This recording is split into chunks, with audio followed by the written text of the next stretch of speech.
principal and one of the key leaders of Deloitte's regulatory compliance practice. Good, how are you? Great to be here today. Thank you so much. As a leader in Deloitte's life sciences compliance practice, it's great to be here to share a little more about some of the perspectives we're seeing within the industry. I've been in the industry for many years, over 30 years. I started my focus in the commercial area of the business, and over the last 20 plus years have helped clients and the industry think about some of the most important regulatory compliance issues impacting the business. So look forward to the discussion, and thank you so much for having me. Yeah, thank you for being here. Let's get right into it. What recent changes have you observed in live event monitoring?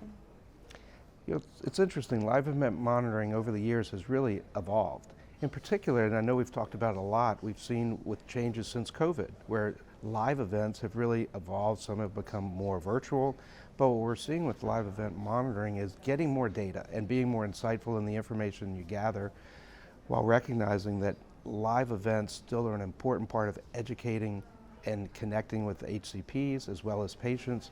What we find important is our clients want to know more of what's working in those events and what things can we improve upon. So we're finding that live event monitoring becomes a key component, not just for the compliance organization, but also for the business to get independent perspectives on what they should be thinking about going forward. It is a significant investment that organizations, both pharma and med device companies, make to help improve insights that they share about either a product or a prescription product or a device for that matter.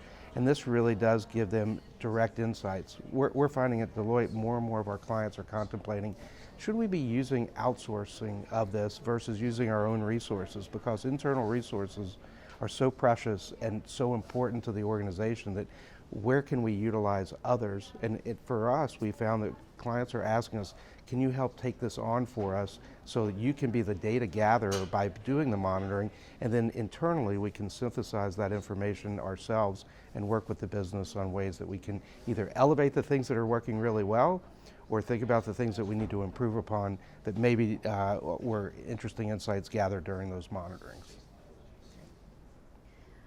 With the increased use of third-party vendors for many facets of life science companies, what do you see as trends in due diligence? It comes up a lot, actually. The aspect that we think is really unique is when you step back and look at any company, whether the largest pharma or med device company or even some of the smaller ones, third parties are a key reality and an important component of the success of those organizations. And third parties, when we think about third parties, it can be anything from a one-person organization to thousands of people that support the actual company. And due diligence many times has historically happened at the beginning of just making sure that those companies fit the policies, processes, and procedures. But what we're seeing is the need for enhanced diligence to make sure that those organizations and the individuals serving the company actually have the proper experience, but also make sure that there aren't, whether there's concerns of somebody's reputational risk that might be working for the organization, or even conflicts of interest relative to people within the company they might be working with. So developing, and sometimes we call this a managed service or an operate type of support that we provide to organizations, which is really helping at a much larger scale to help them look at those organizations quicker so that they can get working in the organizations in a much quicker speed. We also find that doing that really helps, again, we get to this whole aspect of resource constraints. Most of our clients don't have the available resources to do this internally, so they've asked us to say, come in, use your processes as well, people, process, and technology to really look at these third parties and make sure, again, that they are valid and they are really in the best position to support the organization going forward. Great, thank you. As social media influencers have become more prevalent for life science companies, what considerations should companies take in valuing the payments to said influencers? Social media influencers, really fascinating, and it's really evolved over the last, I would say, 5+ years. And first, I'd want to define, what does a social media influencer mean? That can be, first thing you think about is celebrities. And we all know social media can mean that people that your favorite celebrity stars are on TV. which can have an important aspect, an important part of the promotion and education of a product. But you also think about doctors and patients that are social media influencers that also can be an important aspect of the strategy for a drug or device company to educate patients and to get to their target markets. So now you think about, well, what should we pay them to do what they do? And I think this has been an evolving landscape. At Deloitte, we've been involved in fair market value of HCPs for many years and developing really strong processes and methodology. Over the last several years, we've been extremely focused on developing a solid and a supportable methodology for social media influencers. And that is really looked at on each individual social media influencer's unique algorithm for that person. And how are they seen in the marketplace, whether that's Instagram or TikTok or any other type of social media platform that's utilized, gathering that and really being able to pinpoint exactly how they should be paid and supported.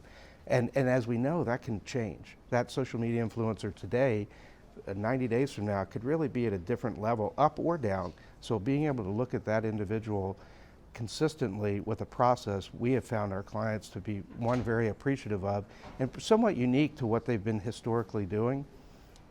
We find this continuing to evolve, and our methodologies are continuing to evolve with it, because not only are we thinking about it from a regulatory standpoint, we're also using our marketing insights and through our own, what we call Deloitte Digital, to really help us think about what goes on in that digital landscape that you can tie back to an appropriate payment.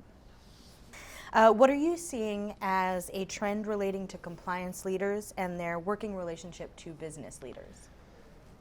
You know, as I mentioned at the beginning, I've been involved in the industry and started my journey in the life sciences industry many years ago on the commercial side of the business.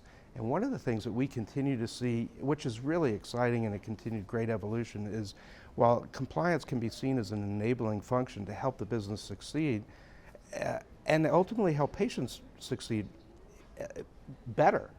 The way to do that is to be much more enabled between those two groups, compliance and commercial and just business in general, working together sooner.